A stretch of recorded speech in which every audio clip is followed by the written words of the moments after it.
जय श्री राम। कुछ चीज़ें ज़िंदगी में बिना प्लान किए ही आती हैं और कुछ के पीछे सिर्फ भगवान की इच्छा होती है।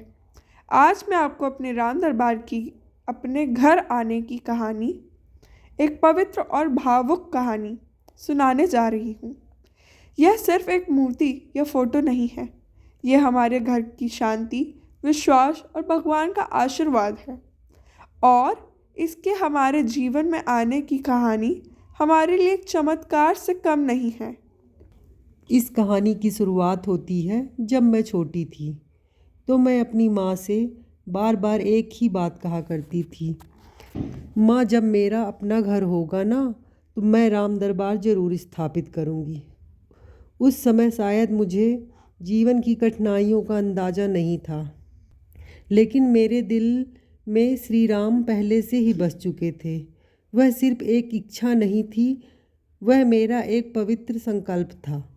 समय बीता, मैं बड़ी हुई और मेरा विवाह एक सैनिक अधिकारी से हुआ।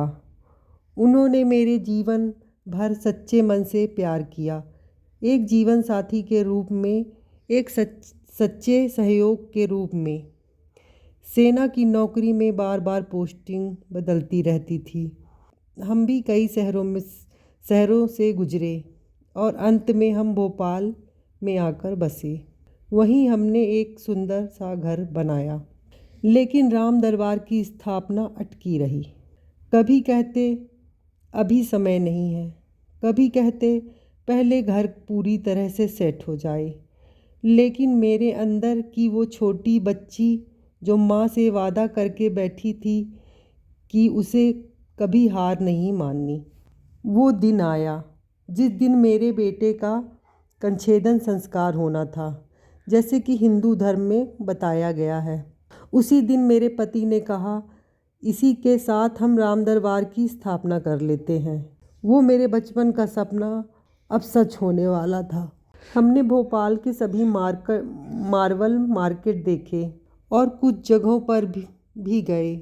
मार्बल के लिए प्रसिद्ध है, लेकिन समय बहुत कम था। हमें लगा इतनी जल्दी पूरा राम दरबार मिलना मुश्किल होगा। फिर एक चमत्कार सा हुआ। मूर्ति वाले ने हमें खुद फ़ोन किया। उन्होंने कहा, आप जैसा राम दरबार ढूंढ रहे हैं, हम आपको वैसा राम दरबार दे सकते हैं। उस समय मुझे ऐसा लगा हम राम दरबार को नहीं, बल्कि राम दरबार हमें खुद ढूंढ रहा है। मेरे पति मूर्ति लेने गए। उन्होंने निछावर देकर मूर्ति आशीर्वाद के रूप में ली। अब 4 या 5 भारी संगमरमर की मूर्तियाँ एक इंसान अकेला कैसे संभाले। लेकिन रास्ते भर लोग उनकी मदद करते गए। स्टेशन पर रास्ते में कोई न कोई मदद के लिए खड़ा हुआ मिल जाता था। मुझे पूरा विश्वास था वे सब हनुमान जी की कृपा थी। एक व्यक्ति ने उन्हें ट्रेन पे बिठाया और संयोग से वो डिब्बा पूरा खाली मिला।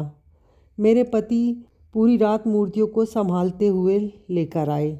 सुबह जब उनकी नींद खुली तो पूरे डिब्बे में भजन कीर्तन चल रहे थे, और जब उन्होंने बाहर झांका, पूरी ट्रेन फूलों से एकदम सजी हुई थी, बिल्कुल वैसे ही जैसे ओरछा में राम राजा का स्वागत हुआ था।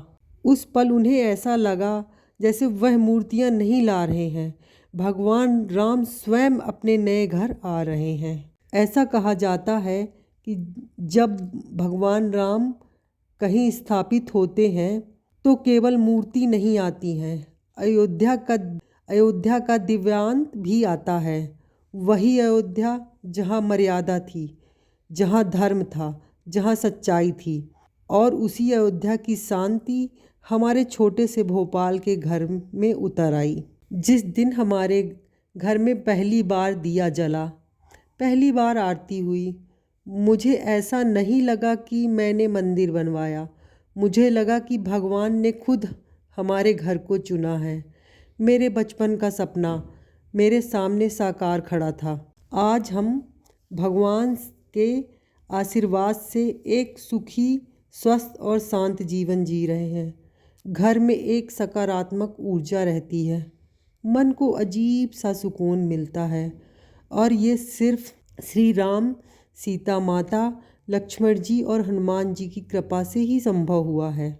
मैं आज भी यही मानती हूँ कि अगर भगवान राम चाहें तो वो खुद चलकर आपके घर आते हैं। बस दिल को अयोध्या जैसा पवित्र रखना होता है। जय श्री राम। राधे राधे।